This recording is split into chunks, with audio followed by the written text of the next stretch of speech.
Good morning. I'm Antonio. Some of you know me as A6. What we'll be talking about today with the first segment, dealing with highs and lows. Highs and lows are basically if you have a lot of times in life you'll deal with a life-changing circumstance or scenario or something that'll drastically change the way everything that you do in the future is going to be done or the way you have to maneuver or operate. It can be very challenging to deal with things like that if they're sprung on you, especially if there's multiple things. So what we'll be covering today is highs and lows. Highs and lows, what they basically are the way you think and the way you feel. In the day-to-day circumstances, depending on what you have to encounter, you can deal with highs and lows. So just as recently, this past week, I found out some information that's going to be pretty important for me later on. Accompanied with all the other things that I'm trying to accomplish and the goals that I'm trying to reach, it's just a lot that can turn into a lot of stress and it can be very heavy. So the result of that could be you feel depressed or you feel upset or you don't know how to deal with certain things. So very important to make sure we understand that, as you deal with those things, there's a certain process of thinking that you need to be aware of. So let's say highs. All right, and we'll put lows over here. Now, everybody goes through these, no matter who you are, how much money you make, what you do, you're gonna go through highs and lows. We wanna make sure we get the camera here and there, both here. So with highs, what we wanna make sure we understand is you're gonna have certain circumstances and days where maybe the same things you were dealing with yesterday, tomorrow, you can feel a completely different way about it. You can have a time where you're dealing with things where you feel more optimistic and optimistic than pessimistic. You can feel like, okay, well, I can do this. All I need to do is just keep pushing forward. I feel pretty good today. I don't feel like everything's gonna bomb down on me. It is a lot that I have to deal with. And with this new development of circumstance, it makes me feel as though it's gonna be difficult, but it's not impossible. So with that said, that's gonna be a high. So you have some days where you just feel more energetic. So we'll put energetic. Now we all know if you have more energy, it's a lot easier to deal with certain circumstances than if you don't. So let's say for instance you have to move to another area for whatever reason. Maybe your job needs you to move to another area, so you have to go through the stress of moving and getting all your materials together and a moving truck, moving partners. It's going to cost money, finding somewhere to live. It's just a disruption in your day-to-day activity, and everything's going to be different. So it can make you feel like just stressed out, and it can really grab you and make you feel really tired. If you have a lot of energy, and if you feel like you have a whole lot of positive energy to your way of thinking, it could easily make you feel like it's easier to deal with that scenario. So let's say I get plenty of sleep one day. Let's say I go to sleep at whatever you would think a good time to sleep would be. Let's say I go to sleep at 8 o'clock and I wake up 7 o'clock. So that's a good solid chunk of sleep. Well, getting more sleep is gonna allow you to have more energy the next day, which in turn is gonna give you a positive mind state. So energetic could be one of those things. Byproduct of that could be sleep. So we'll put sleep. So a good way to deal with things like that is to try to make sure you get as much rest as possible, because that's very important for your body and the mind as well. Another thing too that can affect that is your diet. Your diet's very important. I try to tell people all the time to cut the fast food, cut the McDonald's. There's lots of chemicals and stuff in there you probably shouldn't be eating anyway. Anything in general, Burger King, lots of grease. It's good you can have those things every once in a while, I would say, but you don't want to make it a habit, because those things will rob you of your energy, which in turn can affect the way you think. So sleep is going to be important. Diet, definitely. You want to make sure you eat as little junk as possible. Try to make sure also that you surround yourself with positive people. The company you keep is drastically, we're going to put that down, surround yourself with positive people. So as a result, the people you hang around are drastically going to affect the way you think also, because what do we do when we get involved in a situation where something's going to change or something's difficult or different? You go tell somebody. You tell somebody who you know. Usually, if you go to tell somebody, it's usually the people who you know the best or you're always around, or people that usually give you advice about certain scenarios. So if you surround yourself with positive people, people who have that energy that just, they want to make life as easy to deal with as possible, even though you have different twists and turns you can go through or experience. Those people are going to be people that you want to turn to. So you definitely want to do that. Surround yourself with as many positive people as you can. So that's going to be part of the high. Let's see here. So let's say another high you could be is just thinking optimistic. It could be a situation where everything is going the way you want it to, or most things are going the way you want it to. Optimistic, of course, we all know that basically means a positive look forward. You think good's going to happen, even if there's some bad, there's got to be some good in it somewhere. So optimistic thinking is going to be important there. That's part of the high. So with optimistic thinking, I'll put thinking here. Tie that up. So with optimistic thinking, what are some ways that we can try to make sure that we keep a positive mind state for optimistic thinking? Okay, well, I would say reading positively impactful articles is a good one that I usually use. So it could be reading.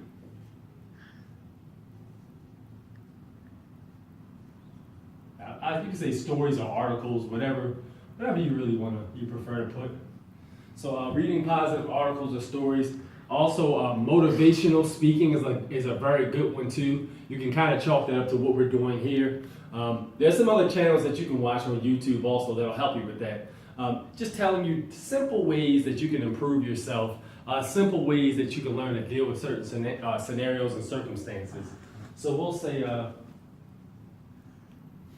motivational speaking. And this can very much help you with your high, to help you stay having optimistic thinking. So motivational speaking is going to be important there. That can help you out a whole lot. Also, with optimistic thinking, try to think of any hard thing you've dealt with in the past, because everybody's dealt with difficult tasks in the past.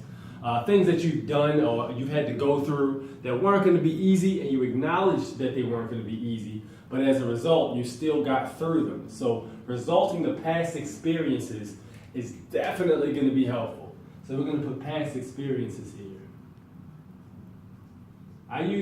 What I do is, I remember one time when I was in 7th grade, and there was a friend of mine, his name was Carl, and in school, he didn't get along with one of his teachers very well, and he felt like the teacher was out to get him. Every time he did something, the teacher reported him to the office, parent-teacher conferences. He wasn't a bad kid, he was just a little mischievous.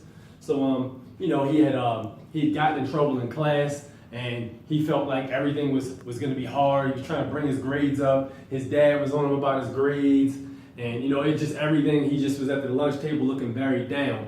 And I remember he had said to me, "It feels like everything is falling apart." And I said, "Well, here's the thing you need to focus on.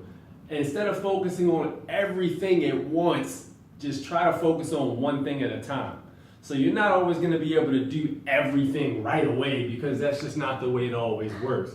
Sometimes you need to really just sit down and say, okay, these are the things I have to do. I have to start somewhere, so let me select where I'm going to start at."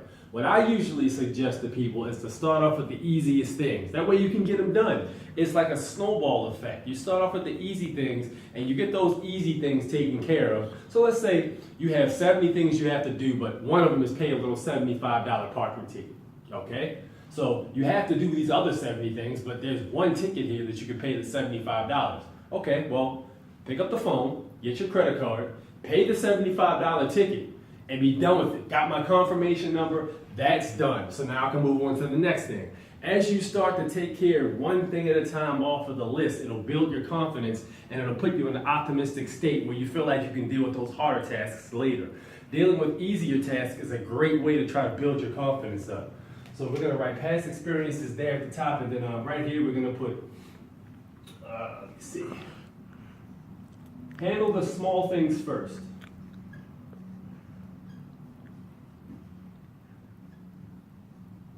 Handle those first. Those are the easiest things to do. If those things are very easy to accomplish and very easy to take care of, handle those first. Definitely. Hey buddy, you want to come Sorry about that. Handle those easy things first. If there's something that can be taken care of in a few minutes or what have you, or if it doesn't take long, just get it done. Get it done. Get it done and just be done with it. Have it marked it off your checklist. A great thing I also do too with optimistic thinking, I try to create a checklist. Creating a checklist is going to give you a visual understanding of exactly what needs to be done next. So with that said, if we want to, let's say for instance, we have a bunch of things we have to do, and there's just so much of it, we need to really just sit down and look at what we need to do first. That's going to be a great way to take care of it. Create a checklist. There's a bunch of things you need to do. You can actually look at the checklist itself and see which ones are going to be the easiest. So that's a great one there. So, okay, so we'll go with those two things here. Optimistic thinking and try to be energetic as possible. So with these two things, these should help you with your highs a little bit. These are going to be days like when you wake up and you feel like, okay, I feel pretty good. Let me do a self-inventory and let me just think about everything I need to do. These are things you want to consider here. Now with lows, these are a little more challenging. These are the days where maybe you didn't get enough sleep, you're constantly bombarded with negative news, you feel tired, you don't feel too excited about everything that's going on right now. Maybe everything's really causing you to feel a certain way. It's going to be harder, of course. So we're going to put lack of energy, which is going to be the exact opposite of highs. Lack of energy. All right, so what contributes to lack of energy? Well, exactly the opposite, lack of sleep. Very simple. Lack of sleep. If you get about 3 hours, 4 hours of sleep for whatever reason, if you were up late, you didn't really get a proper chance to rest. It's going to be harder for you to activate your mind to be able to deal with other things, especially if you have a lack of sleep and you have to go to work or wake up early and go to school the next day, but you still have those other things you need to think about. So now you don't have any energy. You're thinking about those things that you have to do, and you're not paying attention in class, at work, or school, or wherever you are. So that's one of those things you need to watch out for. Again, diet's going to be another one. Diet. We're going to put eating lots of junk food. You're not getting the proper nutrients you need actually to have positive thoughts and to harbor that sense of, I have the energy and everything I need in order to think critically at what we need to do. So diet's going to be important there, of course. That's the opposite.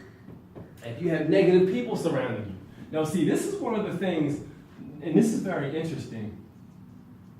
This is very interesting because if you have all these other qualities, but you surround yourself with negative people. So let's say, for instance, I have a high today.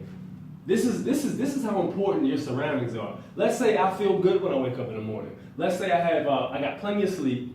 I'm watching my diet. I'm surrounding myself with negative people, however. So, okay, I feel good. I got all these things I'm dealing with, but I got this. So I go and I tell my friend, man, I got a lot of things I'm dealing with, man. I got to move pretty soon, and I have to get a people to move with. Oh man, that's far away. Your friend says, that's far away, man. That is a long, a friend of mine moved out there one time and he got his truck stolen. The next day his truck was gone. His truck was gone. They never recovered his truck. They broke in his house the same day. All his stuff was gone. And it was just terrible, man. I feel sorry you got to move out there. So it's like, okay, I felt good till I talked to this person. Now I feel uncomfortable. Like I was good until this person started telling me all these negative things, and now I don't feel so good about moving out, and I don't feel so good that I'm able to handle a situation like this. You gotta watch out for that because those people can drag you down. That energy can really sabotage your mind frame. So surrounding yourself with negative people, even if you have all these other components, this can be very detrimental. That can be very detrimental. So always understand that surrounding yourself with negative people is going to be counterproductive, okay? All right, so optimistic thinking. So the opposite of course, optimistic would be pessimistic. Pessimistic thinking. You're constantly thinking to yourself, maybe you're one of those people. I'm spelling it wrong. Give me a sec. Maybe you're one of those people.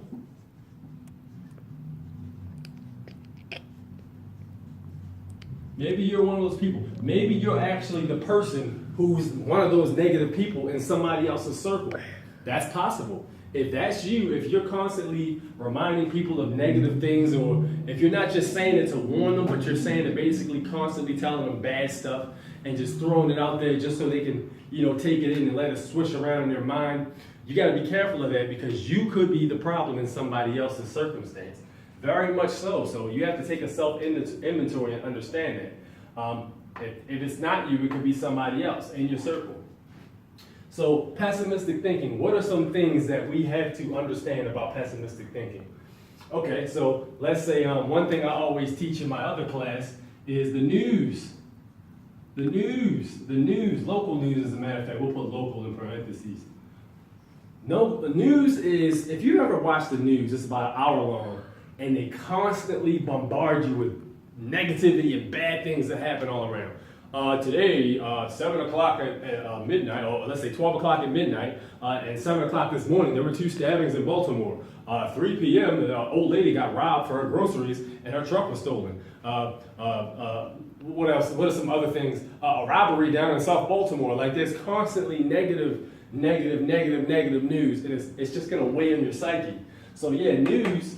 Now, if you're one of those people who likes to read positive stories, you understand the effect of negative stories. So this will put your mind in a negative state. So understanding that's important. Now, motivational speaking, this can be, the opposite of this would be, of course, to me, would be surrounding yourself with negative people. I don't really see anybody that looks up negative speeches or what have you. You might have somebody that looks up a rant every once in a while, which I'm going to be honest with you, I enjoy a good rant. Rants to me are very interesting. If somebody is very emotional about something and they're expressing their opinions, I always find that fascinating, because I'm trying to understand how they're thinking and why they're thinking this way and why it's making them this angry. So if somebody goes on a rant about something and they're just spewing all this knowledge and this emotion and information and why it's making them upset, to me that's interesting. And it doesn't really affect me in a negative way, I don't think, but to me, it's interesting to understand why people think the way they do. So to me, it's not really a negative thing, but I guess to some people it could be. So we can put on here, I guess we could put rant on here. So rants. Negative energy being spewed. All right? So we can put that on there as well. Past experiences. Now, this is one thing I struggle with until this day. I actually have the problem of, if I had anything I failed on in the past or I wasn't successful with, it can sabotage my future goals. Whereas though I think, well, I wasn't able to accomplish these other 2